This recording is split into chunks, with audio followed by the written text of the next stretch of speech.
Hey everyone, what's going on? Welcome back to Babylon Talmud. Today we're studying Daf Samach Dalet of Masechta Ayruvin, Daf 64. We're going to talk about what happens. So if you're in a chatzer and there's a non-Jewish person in the chatzer, and he's not interested in renting his space to you. So what can you do? Are there solutions? Are there ways to be able to carry? What happens when you win the lottery? What's the best way to spend your money? And then if you drink wine, what can you do to get undrunk? That's what we're talking about today, Chavra. Let's get started. We're on Daf... Wait, what? We're on Daf Samach Daled. I don't know what I said, but... We're on Daf Samach Daled, but we're going to start on Daf Samach Gimel Amud Beis. About, 10 lines from the bottom. So there was a mavui, and in this mavui, of course, there were chatzers, okay? And in one of the chatzers lived a fellow by the name of Lachman Baristik, and he was not Jewish. Amrulay, and the other Yidden who lived in the Mavui, right, so in the Chatzeris in the Mavui, so they asked, so of course we know that in order for Shitufim Avos to work, everyone has to participate. And if somebody doesn't participate, so if this Lachman Baristik is not interested in participating, well then the Yidden are not going to be able to carry in the Mavui on Shabbos. So Amrulei Ogerlan Rishusach, so they said to him, will you rent us your space so that we can carry in the Mavui on Shabbos? Lo Ogerlu, and he was not willing to rent his space to these Yidden. Asu Amrulei Abaye, so they came and they asked Abaye, they said, what can we do? We have a non-Jew who lives with us in the Mavui, and he's not interested in working out a rental agreement with us. Amrlu, so Abaye suggested, what you should do is, so you're a bunch of Yidden who live in this Mavui, so everyone should be mevatel their reshus to just one fellow, right? To be mevatel their reshus in the Mavui to this one fellow, and then if they're mevatel the reshus to this one fellow, well then, this entire Mavui there's really only two players over here. There's this one Yid who everybody was mevatel their reshus to him, and then there's the Nachri. So, in this case, so we said that the halacha is like Rabbi Eliezer ben Yaakov, who says that when it's just one Yid and one Nachri, so then they don't need to make a rental agreement. So by everybody being mevatel their reshus to this one Yid, so then it's just one Yid and one Nachri, and they don't need to make a rental agreement. And basically what it would mean is, well, after all, if they're being mevatel their reshus, then they're not able to use the Mavui, right? It wouldn't really be much of a point if they were mevatel the reshus, if they could still use the Mavui. So what it means is that, well, certainly the person who they were mevatel reshus to him, he could use the, carry in and out of the Mavui regularly. And the Chevra who were mevatel the reshus, so they won't be able to carry things into the Mavui, because they were mevatel the reshus, but anything that was left in the Mavui when Shabbos began, that was there when Shabbos began, they would be able to carry that. Fine. Right, that there's no, according to Rabbi Eliezer ben Yaakov, we pass like there's no issue of when it's just one Yid and one Nachri. Amrulei Midi Hutaima Eldolo Shriach de Daire Vacha Akadari. But 1 second. There was a reason why Rabbi Eliezer ben Yaakov said that when it's just one Yid and one Nachri, then they don't need to make a rental, and that's because it's not common. But if we're just going to say that every time you have a bunch of Yidden in a Mavui, they could just be mevatel their reshus, and then they don't need to do this rental agreement thing, well, that's going to be common. And that kind of mess, that basically then the logic, then Rabbi Eliezer ben Yaakov's logic is not relevant anymore. His whole point was that when it's just one Yid and one non-Jew in the Mavui, so then it's not a common situation. But if we're basically going to make it that whenever you have a lot of people, you could just be mevatel the reshus, well then it's going to become common. So Amrlu, so Abaye says to them, Kol batule rishusayu legabe chad milsa de lo shricha hi umilsa de lo shricha lo gazu barabanan. Abaye says, actually, for everybody to be mevatel, right, a situation where like you have everybody just being mevatel their reshus to one person and giving him essentially the authority to all of their stuff, to their portion in the chatzer, that is something that is uncommon, and therefore the Chacham did not make a gezerah there. And according to Abaye, if they want, everybody can be mevatel their reshus in the Mavui to this one fellow, and then they don't need to make a rental anymore. Also, Rav Huna Breda of Yoshua Amra Lishmaita Kami Derava. Rav Huna Breda of Yoshua went and told over this halacha of Abaye. He told it to Rava, his teacher Rava. Amrle, Rava said to Rav Huna Breda of Yoshua, Im Kain Bitata Torah's Eruv Meosa Mavui. But if that's the case, then you mavatal the Torah of the Eruv from that Mavui, right? Meaning you don't need to make an Eruv anymore. Meaning, normally, if you have a few chatzers that open up into a Mavui, you'd have to do Shitufei Mavos. But based on Abaye, he's saying, no, everybody's mavatal the Rishus to this one fellow, and then he doesn't have to do a rental agreement with the non-Jew. If that's the case, then they're not making an Eruv B'chlal. They're going to be mavatal the whole inyan of an Eruv from this Mavui. So Rav Huna Breda of Yeshua says, no, the Ma'arve, that in the end, they would still make an Eruv for old time's sake. Even though everybody's being mavatal the Rishus to one fellow, still they would make an Eruv anyways, just so that they would remember the tradition of Eruv. But Yomu Eruv Moel B'makom Nachri. Yeah, but then what's going to happen is that in the end, people are going to think, oh, why are they making an Eruv? Oh, I guess you can even make an Eruv when there's a non-Jew in the Mavui. So Rav Huna Breda of Yeshua says, no, the Machrazinon. No, but they make an announcement and they say that when we're making an Eruv right now, right, really we don't need to because we're all Mavatal Arishus to this one fellow, but we're doing it just so that we don't forget. So, Achazta L'Dardake. So then Rava says, yeah, but that might work for this generation, but guess what? Once you get to the next generation or the generation after that, they're going to forget about the announcement and all they're going to think is that you're allowed to make a Eruv even when there's a Gentile in the Mavui. So therefore, Rava thinks that this is not a good solution. Rather, Rava suggests, so Rava's suggestion is that one of these Yidden who lives in the Mavui should use this as an opportunity to create a relationship with this Nachri. So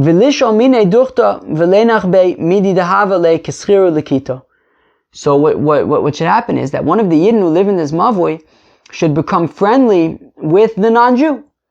And then, as a friend, this Yid can say, by the way, can I just, would I be able to leave something in your Chatzer? And he'll have no problem with you leaving something in his Chatzer. And then once you already are allowed to put something in his Chatzer, well then it's like you are an employee of his. Right? Keschiru Likito, like somebody who's hired to work for this person all year round, or Likito, like somebody who's just seasonally hired for the harvest season and for the gathering season. The Amr of Yudah, Amr Shmuel, and says of Yudah in the name of Shmuel, Afilu Schira, Afilu Likito, that if you have an employee of somebody nosin Eruva V'dayo, then he can make an Eruv. So, what happens is, according to Rava, what they would do is, somebody would become friendly with this non-Jew who lives together with them in the Mavui. And then, once he becomes friendly, he'll ask if he can leave something in his Chatzer. And once he leaves something in his Chatzer, well then it's as if he's an employee of this fellow. And then this Yid who made this relationship would now be able to join in the Eruv as the employee of this fellow, and that would work as a good Eruv. That is the suggestion. And then you make an Eruv, and it's a proper Eruv. So Amalei Abai Rav Yosef, Abai says to Rav Yosef, Hayusham Chamisha Schiro Vehei Likito Mau. So Abai asks Akash, he says, okay, interesting. So basically what we're saying is that if you have somebody who is an employee of this non-Jew, so then we can treat it as though, at least for the halachos of Ayruvin, he has ownership, a stake in this property, and he's allowed to join in the Eruv. What happens if you have 10 of these employees, and they're all living in this property, right? This guy has 10 employees, they're all Yidden, and this non-Jew has 10 Jewish employees. So, and then one of them forgets and doesn't join in the Eruv.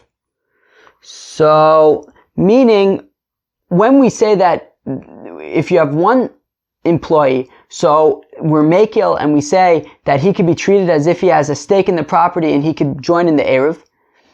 But what if you have 10 of these people and one of them doesn't join into the Eruv? So are we also going to be machmir and say, well, all of these people, it's like they have a part ownership in this property, and then if one of them doesn't participate, he messes it up for everybody. So on the one hand, it's a kula, because it means that by being an employee of this non-Jew, you can make an Eruv and people can carry in the Mavui. However, it could theoretically be a chumrah if we say, but if there are multiple people living who are employees of this person, of this non-Jew, and one of them forgets to join in the Eruv, well, is he going to invalidate the Eruv for everybody? So if Yosef answers, Amar le, he says to Abaye, Im amru schiru lekito lahakol, you amru schiru lekito lahachmir. The whole point of this schiru lekito thing, this whole point of treating this person as an employee of this non-Jew and being and permitting him to join in the Eruv with everybody else is a kula. So if we said this idea of schiru lekito as a kula, we're not going to now say it as a chumrah as well. The point is that we're trying to be mekil when it comes to Ayruvin, and therefore it would be, if one person forgets, it wouldn't mess it up for everybody. Gufa, we said earlier, Rav Yehuda, Rav Shmuel, afilu schiru v'afilu lekito. So if you have somebody who is an employee of this non-Jew, nosen eruva v'dayo, he could participate in the Eruv with everybody else, and then they'll be allowed to carry in this mavui. Right, the Eruv, of course, being a shitufim mavos. Amr Rav Nachman says, Rav Nachman kama ma'alya hashmaita. What a beautiful halacha. What a beautiful halacha, that if you have a bunch of yidden in a mavui, and you have an employee of a non-Jew, that employee can join in the Eruv and now everybody can carry. What a great halacha. Amr Rav Yehuda Amr Shmuel, says Rav Yehuda Amr Shmuel, Shasar revius yain al yoreh. If a person drinks a revius of wine, he cannot be more halacha, he can't paskin halacha. Amr Rav Nachman lo ma'alya hashmaita. Rav Nachman says, this is not a good halacha. Deha ana kol kama de lo shasinu revius dechamer lo tzila da'atoi. Rav Nachman says, because for me, as if I haven't had a revius of wine, I can't even think straight. That's funny. I guess kind of like a coffee. If I haven't had, certainly at least one coffee, more likely maybe two or maybe even three, so then I can't think straight. Then Rav Nachman, I guess it was like that with wine. Amrle Rava says, my time Amr my hachi. Rava says to Rav Nachman, he says, Rav Nachman, what's going on over here? Now Rava was a student of Rav Nachman, but he was saying, Rav Nachman, I don't understand. You like this halacha, you don't like that halacha. My time Amr my hachi. Ha'amr Rav Acha bar Chanina. Rav Acha bar Chanina said, my dichsiv, what does the pasuk mean? V'ra zonos yabed hon, that somebody who sees zonos and prostitutes is going to lose his wealth.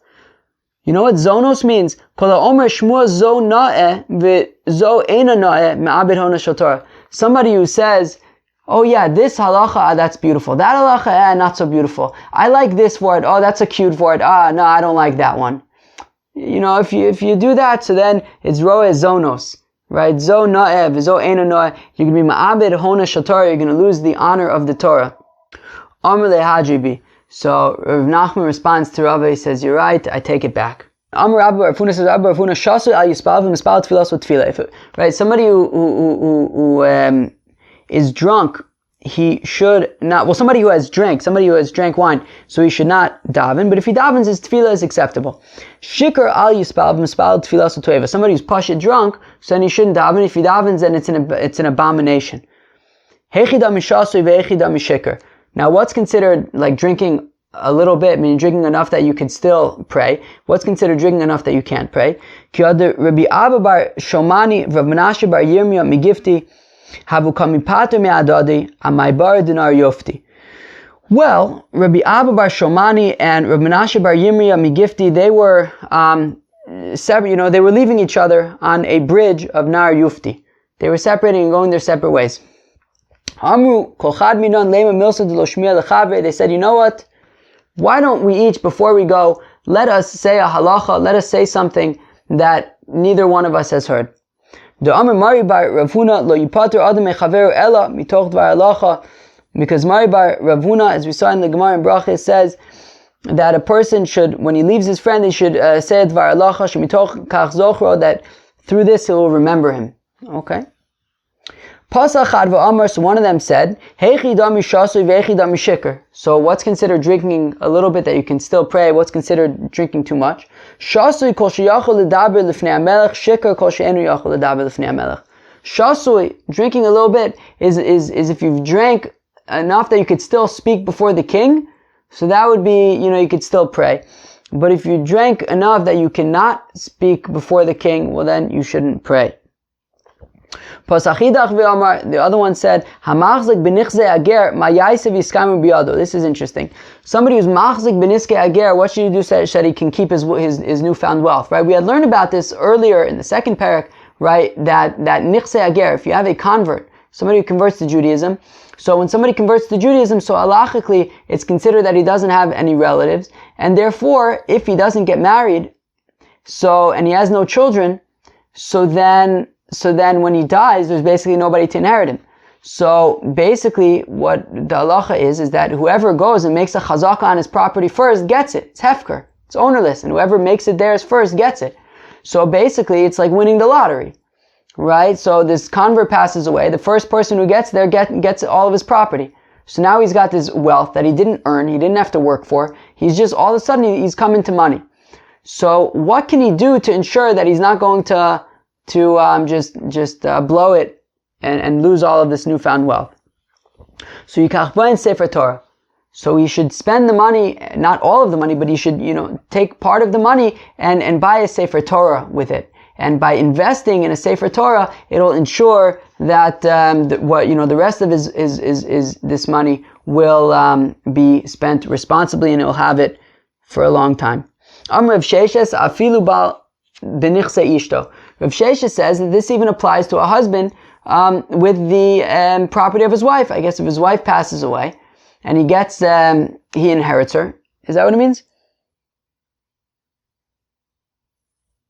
Or is it saying when he gets married, actually, and then he gets all this new stuff? What happens? No, but he inherits his wife. But then she has like nichse melog? Oh gosh, I forgot about all that stuff. Okay, but even if you have a husband who gets the property of his wife, right? All of a sudden he's got all this property. Also, he should do something with it. He should buy a Sefer Torah. He should do something so that he maintains his wealth. Rava Amar afilu avad iska v'ravcha. V'ravach, this is even if he makes a successful business deal and now he made a lot of money from it. Rav Papa Amar afilu matzah mitzia. Rav Papa says even if he finds something, he should, take some of what he found and do something positive with it so he can hold on to his wealth.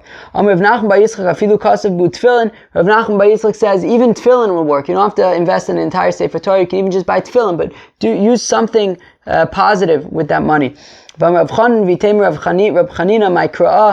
see a pasuk for this concept of spending money that you got as a gift for some kind of a mitzvah? So as the pasuk says, "Vayidar Yisrael neder v'gomer," that the Yidden made a neder, and they said if we get, if we are successful in battle, so then we will v'achramti es areim, we will give their cities to God as a gift. Rami bar Abba says, Rami bar Abba derech mil v'shina kolshu mefigen es hayayin. So if somebody drinks wine, okay, so we just said that if somebody drinks wine, so you shouldn't pray. So if you drink wine, so then what do you do? To basically say it wears off. So Rami bar Abba says, well, you can walk a mil. A mil is 2,000 amas, which is basically a tchum. Well, which is a tchum. So you can walk a mil, or you could sleep a little bit, and by doing this, the wine will wear off. Amar Rav Nachman, Amar Rabbi bar Avua, Lo Shanu Ela Sheshasa Kedei Revius. Now, Rav Nachman says the name of Rabbi bar Avua, this is only if he drank a revius of wine. Aval Shasa Yosem Revius, but if he drank more than a revius, Kol Shekain Shederech Toradto V'Shena Mishakarto. Well then, if he drank more than a revius, well then certainly, if he walks a mil, or if he sleeps, it's just going to make it worse, and he's going to be even more drunk if he passes out. Alright. V'derech mil, right, shederech torato v'shenim meshakarto, okay, zeo. V'derech mil mefiges hayayin. Wait, is this really true? That walking just 1 mil is enough to wear off the wine? V'otanya, we learn in a brayso. Ma'aseh Rabban Gamliel, there was a story with Rabban Gamliel, shayirochev al chamer, that he was riding on a donkey, v'yemahalech me'ako l'chziv, and he was traveling from Akko to Kziv, v'yirabbi Eli ma'alech acharav, and Rabbi Eli was traveling behind Rabbi Gamliel. Matzah gluskin baderech, and they came across some bread on the road. It was just lying there, hefker. Amrlo, so Rabbi Gamliel said to Rabbi Eli told gluskin min aderech, pick up. So he instructed Rabbi Eli to pick up the bread from the road. Matzah nachri echad amrlo magba'e tol gluskin alalu me Eli. So then they saw a non-Jewish person. Rabbi Gamliel said to this non-Jewish fellow, he says magba'e. He called him magba'e. Tol gluskin alalu me Eli. Come and take this bread from Rabbi Eli over here. Nitva lo Rabbi Eli. So Rabbi Eli went over to this fellow to give him the bread. Amarlo, and he said to this fellow, Mehechan ata, where are you from? Amarlo me Ayarush Borgnen. I'm from sort of a place where there are a bunch of huts. That's where I live. Umash Shimcha, what's your name? Mavgoi. He says, my name is Mavgoi Shmeni. My name is Mavgoi. And Rabbi Eli was like, what the heck? Your name is Mavgoi? How did Rabbi Gamliel know that your name was Mavgoi? Because after all, that's what Rabbi Gamliel called him. Kumikircha Rabbi Gamliel me'olam. Have you ever met Rabbi Gamliel before? Amrlo Lav. He says, no, I've never met Rabbi Gamliel before. So Ba'osa Shah Lamadnu. So at that point we learned Shekivin Rabbi Gamliel Bracha Kodesh. The Rabbi Gamliel knew this person's name through some kind of a divine spirit. That's how he knew that this fellow's name was Mavgai, even though he had never met him. Wow. And we learned three things at that time. Number one, we learned that you don't pass by food, right? There was some food on the road, and Rabbi Gamliel instructed Rabbi Eli to pick it up because they didn't want to pass by the food. We also learned that we go based on the majority of the travelers. And since the majority of travelers are not Jewish, so therefore they couldn't eat the bread because mistama, it came from a non-Jew. It was baked by a non-Jew. So therefore, Rabbi Gamliel instructed Rabbi Eli to give the bread to this non-Jewish person, and they couldn't eat it themselves. Vilamanu, and the third thing that we learned is shechametz shanachri achar Pesach mutar ba'anoya. That chametz of a non-Jew after Pesach is permitted by Noah. This story happened right after Pesach, and therefore, if this, so it was right after Pesach, and the assumption is that this bread belonged to a non-Jew, and we are saying that this chametz of a non-Jew is permitted to get benefit from after Pesach, and that's why he was allowed to give it to this non-Jew. If it was asur by Noah, then he wouldn't be able to give it to a non-Jew. Okay, we're already bringing up Pesach over here. It's nice. We can start thinking already about Masechta Pesachim. Alright, we have 40 more days. Alright. I mean, you never know what Masechta Ayruvin can whip up in just overnight, but okay, we're getting there. Now, once they got to their destination in Kziv, a fellow came up to Rabbi Gamliel and he had a neder. He had made a neder and he wanted Rabbi Gamliel to be matir his neder. Amar lazeh she'imo. So Rabbi Gamliel said to Rabbi Eli, Klum shasinu revius yaina italki. Did we drink a revius of Italian wine? Amar lohein. And Rabbi Eli says, yes, you did drink a revius of Italian wine. Okay, so Rabbi Gamliel says, Imkain, if that's the case, Itai lacharenu at shiafik yenenu. Well, so fellow, I'd be more than happy to be matir your neder, but I can't do it right now. I drank a revius of Italian wine. You're going to have to come travel with us until the wine wears off. So this fellow trailed Rabbi Gamliel and Rabbi Eli for 3 mil until they got to the cliffs of Tzur. Once they got to the cliffs of Tzur, Yarad Rabbi Gamliel min achamor. Rabbi Gamliel went down from his donkey, v'nis atef, and he put on a talis, v'yoshav, and he sat down, v'yiter lo nidro, and he was matir the neder for this fellow. V'harbe dvarim lamadnu b'osashah, and says Rabbi Eli that we learned many things from this anecdote. Number one, lamadnu shervias yaina italki mishaker. We learned that Italian wine will make you drunk. Okay, good to know. V'lamadnu shikr al yoreh, and we also learned that somebody who's drunk should not teach. And it's interesting that he's referring to being matir neder as teaching. We saw in the Gemara in Brachos and Vav Mud Aleph, right, that we need a special pasuk to teach us that even when that when 3 people are sitting and judging, the Shechina is with them, because we thought the Gemara says it was a havmina to say that 3 people sitting is maybe just making peace. Kamash Malan says the Gemara in Davav of Brachos, it says that Dina is Torah. So we see that we're referring to being matir neder, and when you're matir neder, you're generally be matir either with a bezdin or with a yachid mumche, but it's a kind of a judgment, a kind of a bezdin, and we're calling it hora'ah. I wonder if you can kind of draw that connection between learning and like halacha and din. Or unless Yora comes from like Mora Halach, in which case it's kind of like a din, which is Ataras Nadarim. Okay, v'lamanu shikra al yora. So somebody who is shikur shouldn't paskin halacha. V'lamanu shederech mefiga es hayayin, and we also learned that traveling wears off the wine. V'lamanu, and finally we learned she'en mefir nedarim lo rachuv v'lo mahalich v'lo omed, that you're not mafir a neder, you don't undo a vow, permit a vow when you are riding, when you're traveling, not when you are walking, and not when you're standing. Ela yoshev, but you sit. Katani mias shlosha milin.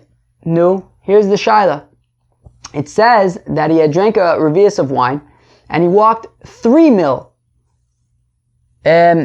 Rami Bar Abba said that you have to walk only 1 mil. So why did Rabbi Gamliel walk 3 mil? So shiny yaina italki de mishaker tfei. So Italian wine is different because it's particularly potent, and therefore that's why they had to walk 3 mil. For Amr of Nachman, Amr Rabba Bar Avua lo shanu ele sheshasar revius. But one second, Rav Nachman said the name of Rabba Bar Avua, that when we say that you should go for a walk if you drank wine, that's only if you had a revius. Aval shasa yosem revius koshken derech toradto v'shinu mishakarto. But if somebody drank more than a revius, well then certainly traveling would be even worse for him. So what's the deal? How come Rabbi Gamliel, if we're saying that Italian wine is so potent, how come Rabbi Gamliel was traveling?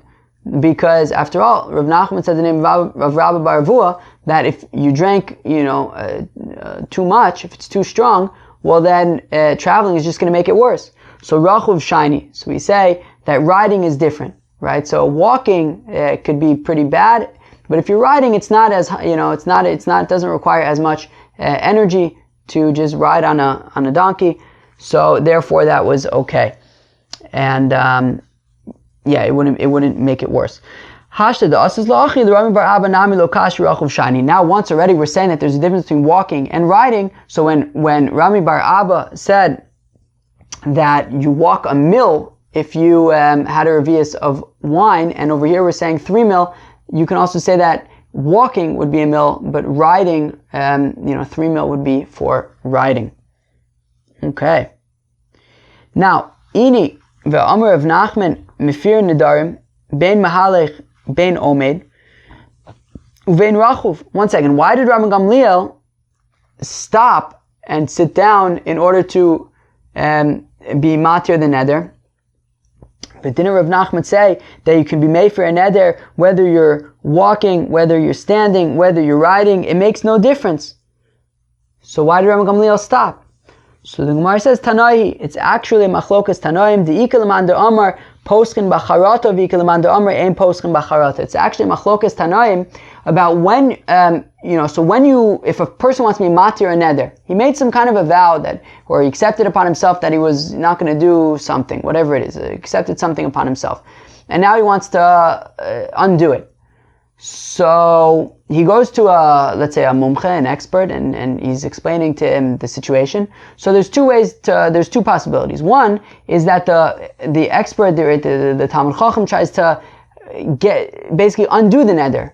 Something like, well, if you knew that it would get to this point, would you have made the neder?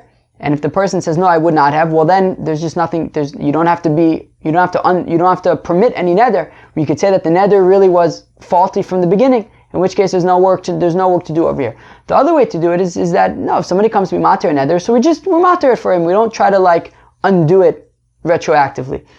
So therefore, the reason why Rabbi Gamliel wasn't just matir a neder while he was traveling, and rather he got off of his donkey and he sat down, it's because Rabbi Gamliel wanted to try to undo the neder retroactively so it wouldn't even need to be permitted because it didn't even exist in the first place.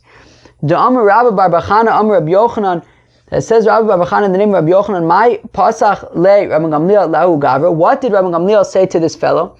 So he quoted a pasuk in Mishlei that says, Yesh bote kimad kiros cherev v'lashon chachamim marpeh.